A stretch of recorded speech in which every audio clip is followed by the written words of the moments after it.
ইট পাটকেল পর্ব 22 লিখেছেন সঞ্চিতা বিনতে সোফি। কনফারেন্স রুমে মুখোমুখি বসে আছে আসমিন আর নূর। তার পাশে আমজাদ চৌধুরী, অমি আর সানভি বসে আছে। সবার মুখে চিন্তার ছাপ থাকলেও নূর স্বাভাবিকভাবেই কিছু একটা ভেবে যাচ্ছে। আজ সকাল থেকেই শেয়ার বাজারে তাদের শেয়ারের রেট কমছে। এভাবে চলতে থাকলে কোম্পানি অনেক বড় লসের মুখে পড়বে। বড় বড় কোম্পানিগুলো তাদের প্রোডাক্টের দাম কম দামে ছেড়ে দিচ্ছে। সবাই কোম্পানিতেই ইনভেস্ট করছে আর এস কোম্পানি, আর তাই আর সবাইকে মিটিংয়ে ডেকেছে নূর। চৌধুরী গ্রুপ অফ ইন্ডাস্ট্রির এমডি হিসেবে আসমিন আর আমজাদ চৌধুরী এখানে উপস্থিত হয়েছে। আসমিন একটু পরপর হাই তুলছে। আজ একটা সমাবেশ আছে তার। এভাবে বসে থেকে সময় নষ্ট করার সময় তার নেই। বিরোধী দল আজ একটা ঝামেলা পাকাবেই, সেভাবেই প্রস্তুতি নিতে যাচ্ছে সে। নিজের হিংস্রতা যতটা সম্ভব লুকিয়ে রাখে সে। আবার এক বেওয়ারিশ বাদরছানা এসে জুটেছে। না, আর ভালো হলো না। আফসোসের শীষ তুলল আসমিন। আমজাদ চৌধুরী প্রচুর ক্ষেপে আছে কামিনী চৌধুরীর উপর। ভালোবাসা অন্ধ হয়ে আজ এই দিনটিকে এনেছে সে। প্রথম দফায় লাগাম টেনে ধরলে বুড়ো বয়সে এসব দেখতে হতো না। আসমিন সপ্তমবারের মতো হাই তুলে জোরে বলল, আস্তাগফিরুল্লাহ। আমজাদ চৌধুরী ভুরু কুচকে তাকালো ছেলের দিকে। আসমিন সরল হেসে বলল, নতুন বর যে, কী খবর আপনার? দিনকাল কেমন চলে? আমজাদ চৌধুরী বিরক্ত হয়ে চোখ সরিয়ে নিলেন। নূর অমিকে কিছু কাজ বুঝিয়ে দিয়ে নিজের ক্যাবিনে দেখা করতে বলল। অমি মুচকি হেসে সাই জানিয়ে চলে গেল। হঠাৎ আসমিন গম্ভীর গলায় নূরকে ডাকল, নূর, কি হয়েছে? তুমি আশিয়ানের কথা আগে থেকেই জানতে? আসমিনের প্রশ্নে তপ্তশ্বাস ছাড়ল নূর। ভরাট গলায় বলল, না, কিছুদিন আগে জেনেছি। মামাকে ভুল বুঝো না নূর, আমরা সবাই পরিস্থিতির শিকার। চল শক্ত হয়ে গেল নূরের।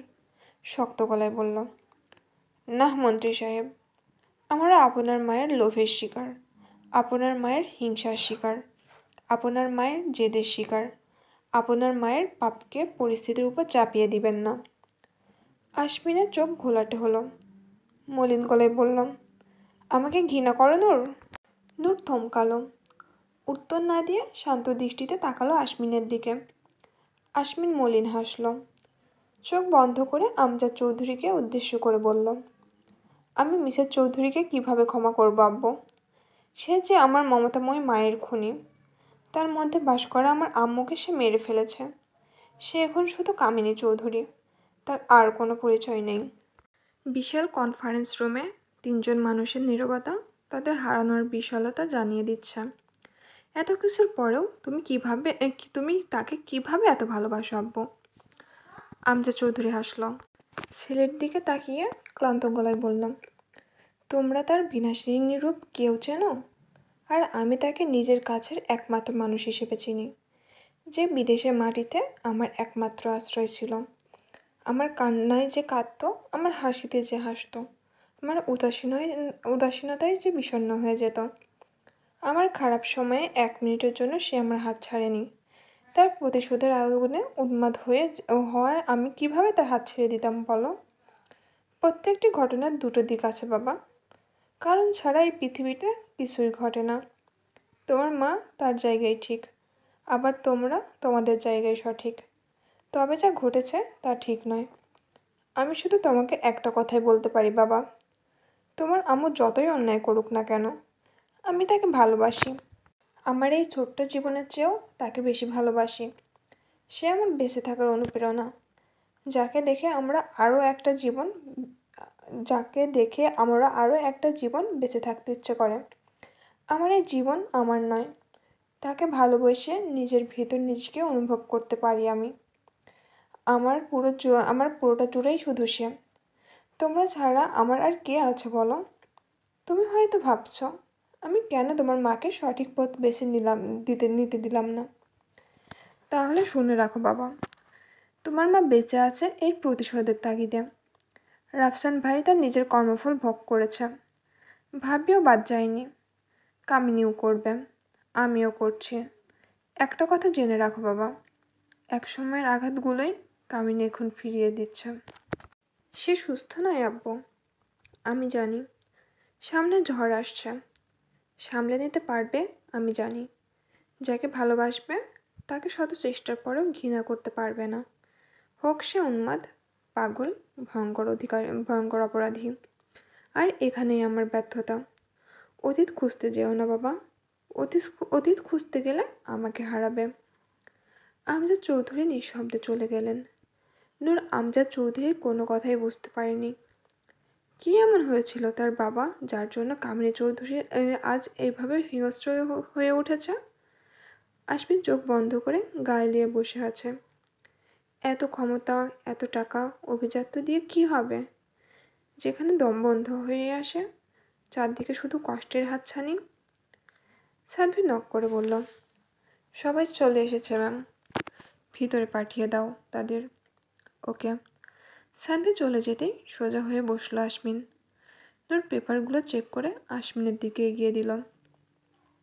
অফিসের মধ্যে কি শুরু করলে? এখানেও লাভ লেটার দিতে হবে? তোমাকে নিয়ে আর পারি না। কেন যে এত ভালোবাসো আমাকে? হয়ে গেছে? আশমিন হতাশায় শ্বাস ফেলে বলল, হলো আর কই, তুমি তো সুযোগই দিলে না। এরকম একটা বউ রেখে আমি শুকিয়ে মরছি। দেখো, এইমাত্র 2 গ্রাম শুকিয়ে গেলাম। আল্লাহকে ভয় করো নূর। এমন এমন জনদরদি মন্ত্রীকে তুমি বউ শূন্যতায় শুকিয়ে মারছ। আল্লাহ সহ্য করবেন না। এখনও সময় আছে, পাশের রুমে চলো, বাসর দিনটা সেরে ফেলি। নূর চিৎকার করে বলল, চুপ করুন অসভ্য লোক, আপনার মুখে আমি পিন মেরে দিব। সারাক্ষণ আজে বাজে কথা। আরেকটা কথা বললে বেইলি রোডে দাঁড় করিয়ে আখের রস বিক্রি করাবো। তখন মন ভরে জনসেবা করবেন আর নিজেকেও ভিজিয়ে রাখবেন, অশ্লীল কোথাকার। নূরের রক্তিম ফেস দেখে আশমিন আর কিছু বলল না। তাড়াতাড়ি ফাইল দেখায় মনোযোগ দিল। আপনাদের এখানে ডাকার কারণ আপনারা সবাই জানেন। নিয়ম অনুযায়ী আপনারা আমাদের সাথে করা চুক্তি ভঙ্গ করেছেন। আমাদের কোম্পানিকে ইনফর্ম না করে নিজেদের প্রোডাক্ট নির্ধারিত মূল্যের চেয়ে অর্ধেক দামে ছেড়ে দিয়েছেন। কন্ট্রাক্ট পেপারে উল্লেখ আছে যে কোনো বড় ধরনের সিদ্ধান্ত নেওয়ার হলে সবার মতামত নিতে হবে। চেয়ারম্যান যা সিদ্ধান্ত দিবে তাই চূড়ান্ত বলে গণ্য করা হবে। আপনাদের কোম্পানি আমার কোম্পানির আন্ডারে আছে। আমাকে না জানিয়ে প্রোডাক্ট লঞ্চ করে দিয়েছেন। তাই আজ থেকে আপনাদের আরএস কোম্পানি থেকে কোনো কাঁচামাল পাবেন না। আমাদের কোম্পানি থেকে আপনাদেরকে আলাদা করে দেওয়া হলো। আগামী 10 দিনের মধ্যে আমাদের সমস্ত ইনভেস্টমেন্ট ব্যাক করবেন, না হলে আইনি ব্যবস্থা নেওয়া হবে এবং আপনাদের কোম্পানি সিল করে দেওয়া হবে। সবার কপালে সূক্ষ্ম ঘামের রেখা দেখা দিয়েছে।